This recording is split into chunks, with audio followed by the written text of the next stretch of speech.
Sir ಮುಂದೆ ಬರಬೇಡಿ sir, ಹೇಳಿದೆ ಅಲ್ವಾ? ಹೋಗಿ ಸರ್ ಆ ಕಡೆ.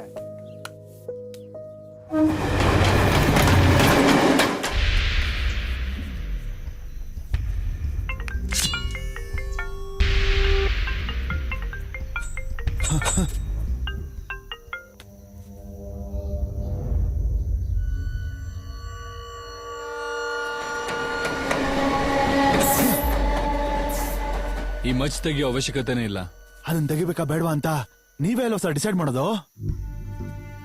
ಅದನ್ನ ನೋಡಿದ್ರಿ ಅಲ್ವಾ? ಅದು bullet loaded, full approval gun. ನೀವು ನನ್ನ ಸಾಯಿಸೋಕ್ ಬಂದ್ರಿ ಅಂತ ನಾನು ನಿನ್ನ ಶೂಟ್ ಮಾಡ್ಬೋದು ಗೊತ್ತಾ? ಅದನ್ನೇ ಮಾಡಿ ಸರ್. ದಿನ ದಿನ ಸಾಯೋದ್ರ ಬದಲು ಅದೇ ಪರವಾಗಿಲ್ಲ ಸರ್. ಸಾಯಿಸೋದು ಸಾಯೋದು ಮಾತ್ರ ಸೊಲ್ಯೂಷನ್ ಆಗಿದ್ರೆ ಈ ಜಗತ್ತಲ್ಲಿ ಮನುಷ್ಯರಿಗೆ ಬದುಕೋಕೆ ಆಗಲ್ಲ. ಇವಾಗಿನೇನ್ ಸರ್ ಮನುಷ್ಯರು ಬದುಕ್ತಾ ಇದ್ದಾರಾ?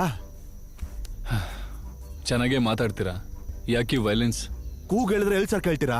ಕತ್ತಿ ಎತ್ತಿದ್ರೆ ಅಲ್ವಾ ಕೇಳೋದು? ಸ್ವತಂತ್ರನೇ ಆಯುಧ ಇಲ್ಲದೆ ತಗೊಂಡಿದೀವಲ್ವಾ? ತಗೊಂಡು ನಿಮ್ ತರ ಅಧಿಕಾರಿಗಳು ರಾಜಕಾರಣಿಗಳು ನಿಮ್ಮ ಹತ್ರ ಇಟ್ಕೊಂಡಿದ್ದೀರಾ? ನಮ್ಗೆ ಸರ್ ಇದೆ. ಫಸ್ಟ್ ನೀವು ಮಚ್ಚನ್ ಕೆಳಗಿಳಿಸಿ, ಏನೇ ಪ್ರಾಬ್ಲಮ್ ಆದ್ರೂ ನಾನು ಸಾಲ್ವ್ ಮಾಡ್ತೀನಿ. ಪೊಲೀಸ್ನ ನಂಬು ಅಂತೀರಾ? ಯಾಕೆಲ್ರು ಪೊಲೀಸನ್ ತಪ್ಪಾಗಿ ತಿಳ್ಕೊತೀರಾ? 1ನೇ ತಾರೀಕು ಬಾಡಿಗೆ ಕಟ್ಟಿ ಹಾಗೆ EMI ಕಟ್ಟಿ ದುಡ್ಡು ಕೊಟ್ಟು ತರಕಾರಿ ತಗೊಂಡೋಗೋ ಪೊಲೀಸ್ ನಾನು. ನಿನ್ನನ್ನು ಖಂಡಿತ ನಂಬೋದು. ಮಚ್ಚನ್ ಕೆಳಗಿಳಿಸು.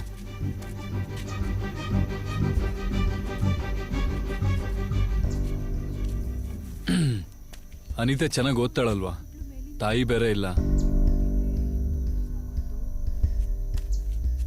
ಅವಳಿಗೆಲ್ಲ ಆಗಿರೋ ತಂದೆ ಮಚ್ಚನ್ ಬಳಸಿ ಜೈಲಿಗೆ ಹೋದ್ರೆ ಅನಿತಾನ್ ಯಾರು ನೋಡ್ಕೋತಾರೆ?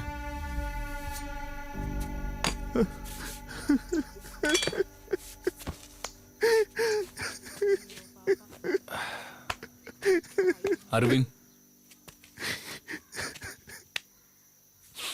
ಲೋನಲ್ಲಿ ತಗೊಂಡಿದ್ದ ಆಟೋನ ನನ್ನಿಂದ ಬಾಕಿ ಇದೆ ಅಂತ ತಗೊಂಡೋಗ್ಬಿಟ್ರು ಸರ್. ಅದನ್ನ ಕೇಳಕ್ ಹೋದ್ರೆ ನನ್ನ ಹೊಡೆದು ಕಳ್ಸ್ಬಿಟ್ರು ಸರ್. ಆಟೋ ಇದ್ರೆ ಅಲ್ವಾ ಬದುಕಕ್ಕಾಗೋದು? ನಿಮ್ ಗಾಡಿ ನಿಮ್ಮ ಹತ್ರ ಬರುತ್ತೆ, ಅದಕ್ಕೆ ನಾನ್ ಗ್ಯಾರಂಟಿ. ಧೈರ್ಯವಾಗಿ ಮನೆಗೆ ಹೋಗಿ. ಅರವಿಂದ್ ಸರ್, ರಿಪೋರ್ಟ್ ಏನು ಫೈಲ್ ಮಾಡೋದು ಬೇಡ ಸರ್. ನಾನು ಹೇಳಿದ್ದೀನಿ ಅಂತ ಕೇಸ್ ಕ್ಲೋಸ್ ಮಾಡಿ. ಸರ್. ಹಾ ಹೇಳಿ, ಯಾವ ಏರಿಯಾ? ಸರಿ, ನಾನು ಬರ್ತೀನಿ.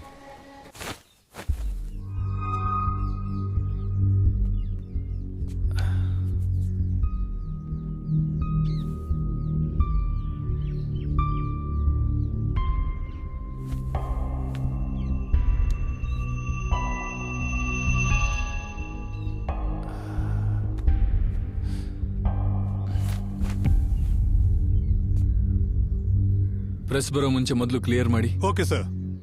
ಮರಿದ ಬ್ಲಡ್ ಸ್ಯಾಂಪಲ್ ತಗೊಳ್ಳಿ. Right sir. ಹೌದು ಸರಿ, ಎಲ್ಲೋ ಸತ್ತವ್ರನ್ನ ತಗೊಂಬಂದು ಇಲ್ಲ ಹಾಕಿ ನಮ್ಮ ತಲೆ ತಿಂದಿದ್ರು. Incident time 2 o'clock sir. Reporting time 3:15 sir.